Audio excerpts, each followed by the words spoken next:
नौ सुमनों से चुन चुन कर, धूली सुरभि मधुरा से हिमकण, मेरे उर की मृदु कलिका में भर दे कर दे विकसित मन, बना मधुर मेरा जीवन, बना मधुर मेरा जीवन। यह काव्यांश मैंने पढ़ा याचना कविता से, जिसे लिखा था गुसाई दज्जे ने। क्या आप जानते हैं गुसाई दज्जे कौन थे? अगर हाँ तो प्लीज़ टाइम स्टैम्प मेंशन कर कमेंट कीजिएगा। आज के एपिसोड में आपको बताऊं गुसाई दज्जे कौन थे। उससे पूर्व अगर पहली बार इस चैनल पर पधारे हैं, पहली बार इस चैनल का कोई वीडियो देख रहे हैं, तो please do subscribe to this channel and please don't forget to like this video. चलिए अब शुरू करते हैं आज का एपिसोड।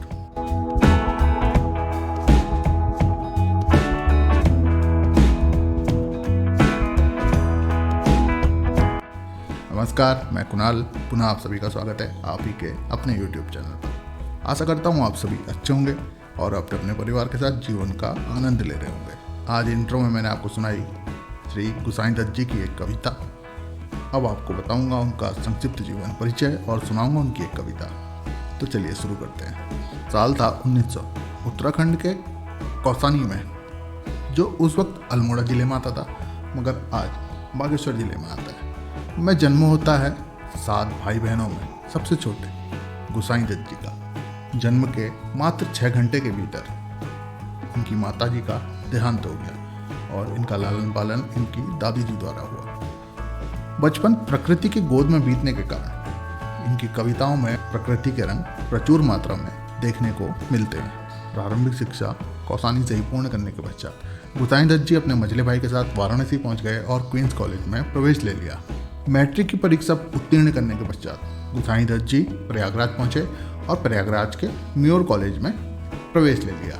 मगर गांधी जी के आह्वान पर अगले ही वर्ष उन्होंने कॉलेज छोड़ दिया और स्वतंत्रता आंदोलन में संलग्न हो गए। तत्पश्चात घर पर ही हिंदी, बांग्ला, संस्कृत, अंग्रेजी का अध्ययन करने लगे। गुसाई दज्जे जब मात्र 7 वर्ष के थे और 4th कक्षा में पढ़ रहे थे तो इनके मन में कविता के अंकुर फूटे और यह अंकुर एक विशाल वृक्ष के रूप में आज भी हिंदी साहित्य में अपनी जड़ें बनाए हुए हैं। 1907 से 1918 तक की गुसाई दज्जे की कविताएं वीणा नामक संकलन में छपी। 1922 में उच्छ्वास का प्रकाशन होता है। 1927 में पल्लव का, 1936 में युगवाणी आती है, 1940 में ग्राम्या, 1948 में अतिमा का प्रकाशन होता है। 1950 में गुसाई दज्जे रेडियो विभाग से जुड़ जाते हैं और हिंदी के चीफ प्रोड्यूसर के पद पर कार्यरत रहते हैं। तत्पश्चात हिंदी के साहित्य सलाहकार के रूप पर वे कार्य करते रहते हैं। 1960 में उन्हें कला और बूढ़ा चांद के लिए साहित्य अकादमी पुरस्कार दिया जाता है। 1961 में भारत सरकार उन्हें पद्म भूषण से सम्मानित करती है और 1968 में वे भारतीय ज्ञानपीठ पुरस्कार प्राप्त करने वाले हिंदी के पहले कवि बन जाते हैं। तो अब आप लोग सोच रहे होंगे इतने प्रसिद्ध कवि को हम क्यों नहीं जानते? तो मैं आपको बताऊं, जब गुसाई दज्जे प्रयागराज पहुंचे थे तो उन्हें अपना नाम उतना पसंद नहीं था, तो उन्होंने अपना नाम बदल कर रख दिया सुमित्रानंदन पंत।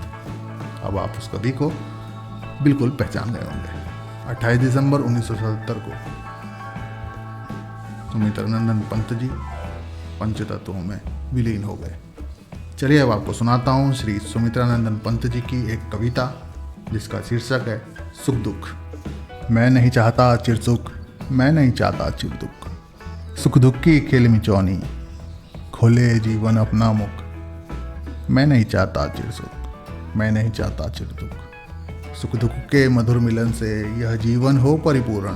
फिर घन में ओझल हो शशि, फिर शशि में ओझल हो घन, सुख दुख के मधुर मिलन से यह जीवन हो परिपूर्ण। जग पीड़ित है अति दुख से, जग पीड़ित रे अति सुख से, मानव जग में बंट जावें दुख सुख से और सुख दुख से। जग पीड़ित है अति दुख से, जग पीड़ित रे अति सुख से। अविरत दुख है उत्पीड़न, अविरत सुख भी उत्पीड़न, दुख सुख की निशा दिवा में, सोता जगता जग जीवन। अविरत दुख है उत्पीड़न, अविरत सुख भी उत्पीड़न। यह सांझ ऊषा का आंगन, आलिंगन विरह मिलन का, चिरहास अश्रुमय आनंद, रेस मानव जीवन का। मैं नहीं चाहता चिर दुख, मैं नहीं चाहता चिर सुख। आज के एपिसोड में आप सुन रहे थे श्री गुसाई दज्जे यानी सुमित्रानंदन पंत जी की एक कविता और उनका संक्षिप्त जीवन परिचय। आशा करता हूँ आप सभी को आज का एपिसोड पसंद आया होगा। अपनी अपनी प्रतिक्रियाएं मुझ तक कमेंट के माध्यम से, इंस्टाग्राम पर DM के माध्यम से या ईमेल के माध्यम से ज़रूर भेजिएगा। और भी अगर कुछ कहना चाहते हैं तो आप मुझे ईमेल के माध्यम से भेज सकते हैं। अगर यहाँ तक वीडियो देख लिया है, लाइक करना भूल गए हैं तो प्लीज़ इस वीडियो को लाइक ज़रूर कीजिएगा। आपके लाइक करने से इस वीडियो की, इस चैनल की रीच बढ़ती है और मुझे आपका बहुमूल्य सहयोग प्राप्त होता है। अगर चैनल पर पहली बार पधारे हैं, नए हैं, पहली बार वीडियो देख रहे हैं तो मैं बता दूं कि इस चैनल पर मैं हिंदी साहित्य से रिलेटेड वीडियो डालता रहता हूं। अगर आपकी रुचि है, आपका इंटरेस्ट है तो इस चैनल को सब्सक्राइब जरूर कीजिएगा। आज के एपिसोड के लिए इतना ही। अगले एपिसोड में जल्द ही पुनः आप सभी से भेंट होगी। तब तक के लिए खुश रहिए, स्वस्थ रहिए। नमस्कार, जय हिंद, जय भारत।